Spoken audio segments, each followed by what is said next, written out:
How to be who you are meant to be. Welcome back to another episode of Rapid Subconscious Reprogramming. This is Tommy Walker, the mind engineer, and today we're going to be talking about mindset and most directed towards how to be who you are meant to be. So if you're watching on social media, hashtag live, that would be great. If you're watching replay, hashtag replay, let us know if you're there. If you can share this with other people, that would be great. If you can engage with the content, more people get to see it. It is no cost, and more people can benefit from these things that I'm doing. So thank you very much again. I hope you enjoy this. Let me now change to so you can see my face and we can get going. Here we go. So what do I mean with how, right? How can we become who we are meant, how to be who we're meant to be, right? One of the most important things to understand is how the mind works, okay? When we are born, we start learning from our environment who we are. We don't understand who we are. We start trying to fit in according to how the environment reacted towards us, trying to fit in, trying to please, or even some people start rebelling, right? They start, hey, Romana, hey, Suzanne, thank you for stopping by. So a lot of people start acting out in ways, right, to try to fit in, try to protect themselves, try to adjust to the environment. So we understand that many of the things that we have created in our life, many behaviors, are just a byproduct of trying to fit in. So if you're trying to fit in, the truth is you're not being able to be who you are meant to be. So the first step is recognizing that there are many aspects of you, many behaviors, many ways that you have that are not truly you. And it's not about judging you, about feeling mad about these things. It's just understanding how the mind works. And yes, as Suzanne was putting over here, right? Suzanne, let me see, I just lost the comment. Here we go. Yes, we are molded right into what others expect from us. We're not taught, right, to recognize who we truly are, to be able to become that true version, right? Whenever we were, I don't know, maybe doing a dundrum, our parents maybe got angry at us, right? If we were feeling sad, they might have told us, oh, don't feel sad. If you did something wrong, they would judge you and criticize you for what you did. So you start learning that there are certain things that are right and certain things are wrong. But who says that, right? Why is crying wrong, right? According to your parents, that maybe they were judged when they were crying as kids. So when we start understanding that many of the things that we think, right? Many of the things that we think might not be correct, right? We start allowing the exploration of our mind, of our behaviors, to start chipping off who we are not, to truly discover who we truly are. And this is one of the biggest things of my work, is being able to really connect more of who you are and let go who you're not. But you know, if a person is a perfectionist, many times perfectionism comes from a place of wanting to please others. So if I try to please others through perfectionism, that is not really me. Because again, being a perfectionist to please others is not who you truly are. So the idea is to be able to recognize those behaviors that are getting in the way of discovering who you truly are. I believe that deep down in our core, we are perfect, but that doesn't mean that we're able to manifest that. And more so, if we try to manifest perfectionism through feeling inadequate, feeling not good enough, feeling not worthy, is going to make it very difficult to really show our true self, our spiritual being as we are, because we're coming from human side, we're coming from ego. Let me know if that is making sense. Please type a yes in the chat if this is making sense, what I'm saying. So to start opening up mind and heart, that's why I call about, aligning mind and heart, right? It's all about aligning those two to be able to create a safe environment, a loving environment, to bring out these certain behaviors that we might have that might be the byproduct of protecting us, right? Perfectionism is a protective mechanism. Procrastination is a protective mechanism.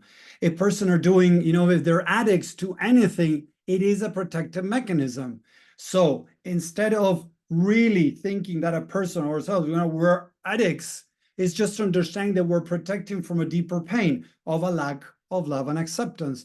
So when we start aligning mind and heart, we're able to start challenging our behaviors in a loving way again, right? Understanding them, seeing why they're there. Like, again, self-sabotage. Self-sabotage, a lot of people, I start doing, what I need to do in my life, and then I sabotage myself. And they start judging themselves, and they judge the self-saboteur that is, creating that behavior. But they don't understand that the saboteur is, in a way, a part of you that is trying to protect you. You might say, but Tommy, what are you talking about?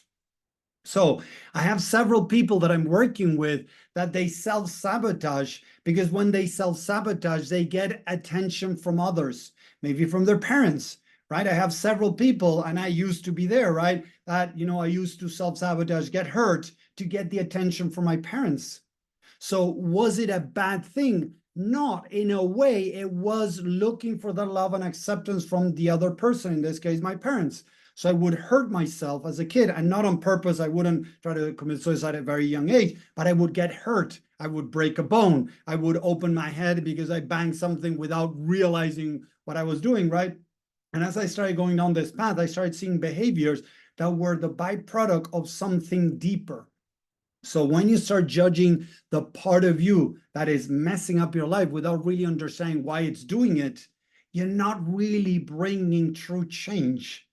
Normally, what you're doing is you're feeding that behavior, and it's going to continue happening over and over again. That's why so many people find it difficult to break cycles in their life, break behaviors, and to be able to be more of who they're meant to be, right? This amazing, great spiritual being that I believe we all are these amazing spiritual beings, right?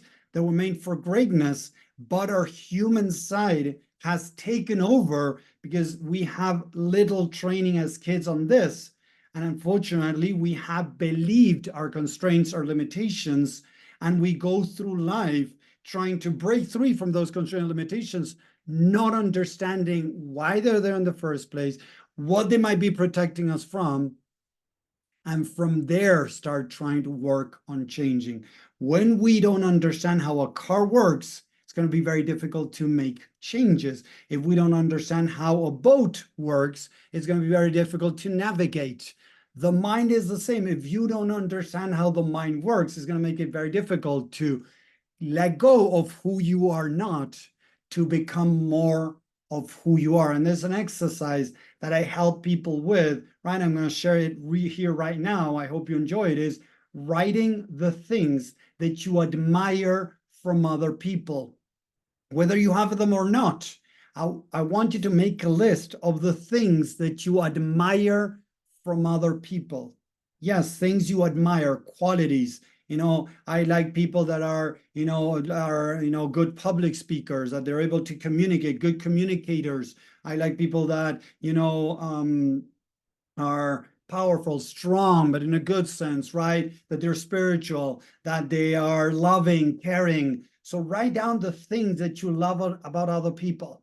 Okay, take that, pause this video if you need to, and write those things down.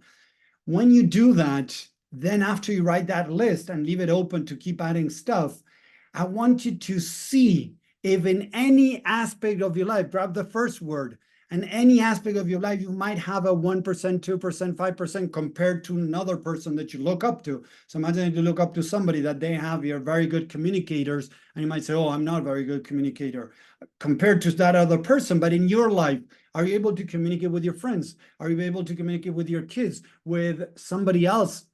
Communicate at work, right? Oh, maybe, yeah, at work, I'm kind of a little bit of a good communicator at work, or good communicator with my friends. Okay, so already have it. So you have it. The idea is to recognize it, validate it, and start working on developing even more. So look at each word that you have written in this exercise I just gave you, and start seeing in your life where they are. Because when you're looking on the outside, whatever you're seeing on somebody else, one finger pointing out, straight up, one straight out, three pointing back at me. Whatever I'm seeing on another person is a reflection of what I'm bringing to the table. Seriously. So whatever you wrote down speaks about you too, not just another person. The problem is that people start thinking that they're not at the level of that person they're looking up to. And that is a problem because now they start bringing themselves on and they kind of not validate or recognize their qualities, their strengths, who they really are. So I mentioned several things. So I am loving, I am caring, I'm a communicator, if you know, like I'm a good communicator, I'm this, I'm that. So doesn't mean that I'm that all the time, like 100% showing up like that. No, sometimes I'm not so loving, right? The other day I went out with my dog and a guy had some dogs and they kind of attacked and bullied my dog. And I got pissed and say, hey, dude, what are you doing? Right? I kind of said that to the guy. The guy got really pissed. So we got a little bit triggered, both of us. And it's okay. I'm not perfect, right? So it's understanding that, okay, could I have handled that in a different way? Yeah, I could have handled it in a different way. But, you know, these dogs came, they were free and they came in and kind of attacked my dog. It wasn't that bad. They didn't bite on her, but they seen that they were bullying her and attacking her without really biting her. So I reacted and said, like, I scream at the dogs to, you know, get them a little fear and move away. And then I look at the guy, he's like, hey, what are you doing? Right? What, hey, buddy, what's wrong? Or whatever. And he got pissed because he was doing something wrong, right? The dogs didn't come in a friendly way. I'm out with my dog a lot, and a lot of dogs come in and they're very friendly. Some are very aggressive. So when they start getting aggressive, I don't like them around my dog because my dog is very, you know, calm, and I don't want them to attack them. And she has been attacked a little bit in the past. So, you know, it's understanding these things, right? How the mind works. Do I always manifest these things? Not always. I'm working to manifesting more of this. But if I can recognize these qualities, I'm able to share them with more people, practice them, and become more of who I truly am, and letting go of who I'm not. You know, when people say I'm lazy, I'm stupid, I'm clumsy, I'm silly, I'm grumpy, I'm blah, those are just temporary tags you have put to yourself because you're struggling. But that's not who you truly are. And I don't believe that is who you truly are. Hey, Marianne, thank you for stopping by too. So go through that exercise, keep practicing that, see where, you know, you can manifest more of this, and slowly you're going to see that you're going to start becoming more of who you are, and you're going to be able to slowly start letting go of who you are not through this process. And that's the idea of this work. Truly manifest who you are, reconnect with your true self, and manifest that in front, you know, for yourself and for others, of course, in front of others, not caring so much of what others expect from you. And this is a problem that I've seen over and over again all these years for myself and for other people, is that we tend to fit in. We tend to, you know, become someone else because we want to feel loved and accepted. I like that. I will do that. Thank you, Suzanne. Thank you very much. So thank you, Romana. Thank you, Marianne. If you're enjoying this, let me know in the comments, please. If you're enjoying this, just say enjoying, loving, you know, show me some comments there. I would love that. And I hope you enjoyed this. I hope this helps you work more on yourself and discover more who you are, and let go of who you are now, because you're going to live a much more healthier, happy, enjoyment life if you're able to become more of who you are. That what I believe is that emptiness that we feel inside, that loneliness, is because we don't truly connect with our core, with who we are, with ourselves, and with even with the universe, higher self, whatever, God, whatever you want to call it. So we feel a void inside, and then we're going to start numbing it with buying, with money, with men, with women, with love, with things externally, food, addictions, whatever, to numb this pain inside of us of the disconnect that we have. So I hope that makes sense. I hope you enjoyed this. Again, share, comment here, love it, so that more people get to see it and we can help more people out there. So thank you very much. I hope you have a great week. Take care and talk to you next time.